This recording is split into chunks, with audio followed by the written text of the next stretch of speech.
Alright, let's talk about something we've all felt. You know those days? The ones where your toast lands butter side down, you can't find matching socks, and it feels like the whole world is just a little bit, ugh. That feeling, that heavy, cloudy, everything is wrong feeling, that's what people call negativity. It's like wearing sunglasses indoors on a cloudy day. It's not some big, scary monster. It's a mood that can sneak up on any of us. And trust me, I've had days where I didn't even feel like dancing. Shocking, I know.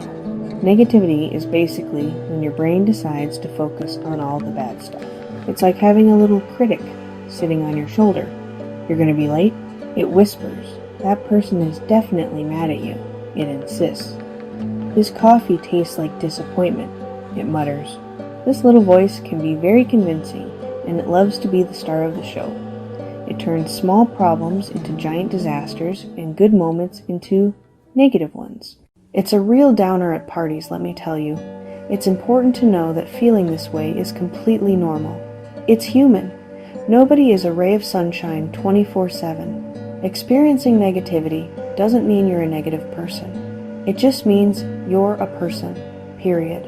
It's a part of the package deal of being alive, along with things like getting songs stuck in your head and accidentally waving back at someone who wasn't waving at you. The trick isn't to never feel negative, but to not let it move in, redecorate, and start charging you rent. So, think of negativity as a temporary visitor. Sometimes it shows up unannounced. You don't have to let it stay forever. You can acknowledge it, say, "Oh, hello there, grumpiness. I see you," and then gently show it the door. Understanding what it is and why it's hanging around is the very first step to being able to say bye and get back to your regularly scheduled, much more fun life. It's about learning to be the bouncer of your own mind, and you get to decide who's on the guest list. So where does this uninvited guest come from? Why does it pick our brains to crash in? Well, there are a few reasons, and none of them mean you're broken. A big one is just plain old stress. Think about it. Juggling work, family, figuring out dinner, remembering to water that plant you bought 3 months ago. Your brain gets tired.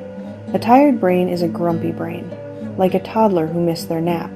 It's going to have a meltdown over the smallest thing, like your Wi-Fi being a little slow. Another huge source is past experiences. Our brains are like little recording devices. If you've been let down before, your brain might try to protect you by expecting the worst. It's saying, "Hey, remember that time you got excited and things went south? Let's just assume it'll be terrible from the start." It's a survival tactic that made sense for our ancestors running from saber-toothed tigers. But it's not so helpful when you're just trying to go on a first date.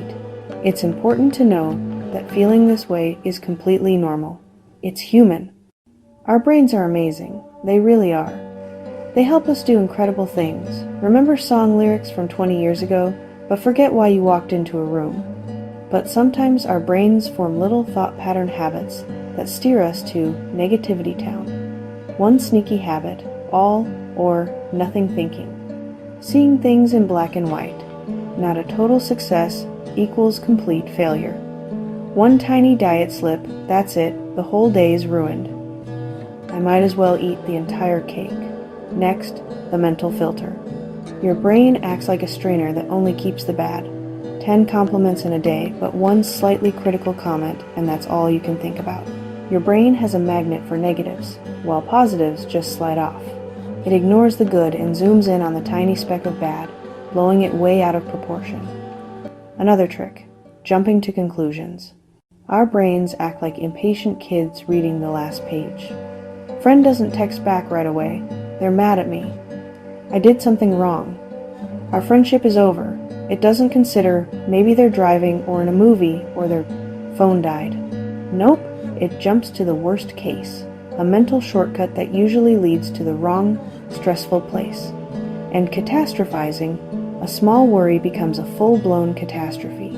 It's the what-if game on steroids. Little headache. What if it's a brain tumor? Big presentation at work.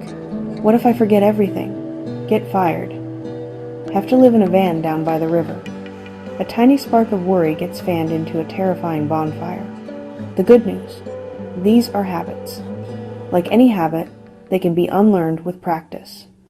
Okay, so we know what negativity is and where it comes from. Now, for the good part, how to give it the boot.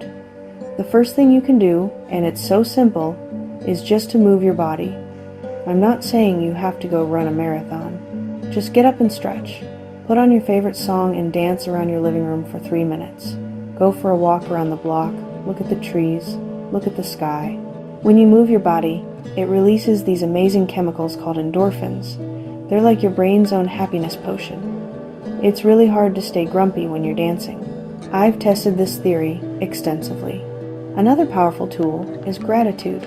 I know, you hear it all the time, but it works. When you feel that cloud of negativity rolling in, stop and consciously think of 3 things you're grateful for. The comfort of your favorite sweater, the taste of your morning coffee, the fact that your dog is so happy to see you, actively looking for the good forces your brain to change its focus. It's like changing the channel from the scary news to a comedy special.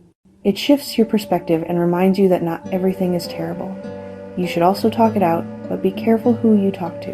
Venting to someone who is just as negative as you are can be like pouring gasoline on a fire. Instead, talk to a positive friend, a family member, or a professional who can help you see things from a different angle. Just saying the words out loud can take away some of their power. It's like turning on the light to see that the monster in your closet is just a pile of clothes. Getting it out of your head and into the open makes it seem much smaller and way more manageable. And finally, be kind to yourself. This is the big one. When you're feeling negative, your inner critic is already working overtime. Don't join in. Treat yourself with the same compassion you would offer a friend who is having a bad day. You wouldn't tell your friend, "You're a failure because you burned the toast." You'd say, "It's okay, it's just toast." Give yourself that same grace. Acknowledge that you're having a tough moment, take a deep breath, and remind yourself that it's temporary. A little self-compassion can be the kindest and most powerful way to fight back against negativity. So, here's the deal. Negativity is a part of life, like commercials. It's going to show up sometimes. It's normal, it doesn't make you bad. It's your brain trying to protect you. Old programming, outdated instincts, like using a flip phone in a smartphone world. Recognizing this is half the battle. You are in charge. You are the boss of your brain. Negative thoughts and grumpy feelings are not you. They're visitors passing through. Notice them, question them, choose not to believe them. Decide to focus on the good, move your body, talk to a friend, be gentle with yourself. Small, simple choices. Make them every day, every moment. Steer your ship towards sunnier skies. Your happiness is worth fighting for even against a burnt piece of toast. Remember, you are not alone, stay strong, and love yourself. Share this video with family and friends. Please like and subscribe.